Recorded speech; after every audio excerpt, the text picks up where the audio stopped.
আচ্ছা, আপনার ঘরে যে কোরআন রাখা আছে এবং যে কোরআন আমি পড়ে আপনার এই বাংলাদেশে এসেছি, সেই কোরআন ছাড়া কি আপনাদের অন্য কোনো কোরআন আছে? কি বলছেন? আমাদের কোরআন একটাই, যার কোনো পরিবর্তন হয়। আমাদের কোরআন অপরিবর্তনশীল, যা আগে ছিল তাই আছে, তার কোনো পরিবর্তন হয়। প্লিজ আঙ্কেল, প্লিজ রাগ করবেন না। আপনাদের কোরআনে কোনো বিকৃতি ঘটেছে সেটা আমি বলছি না।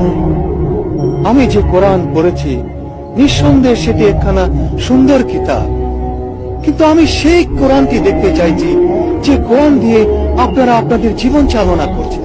বলেছি তো মিস্টার গোমেজ, আমাদের কোরআন একটাই, আমাদের দ্বিতীয় কোনো কোরআন নেই। যদি তাই হবে তবে এই কোরআন তো আপনাদের কাউকে মেনে চলতে দেখি না।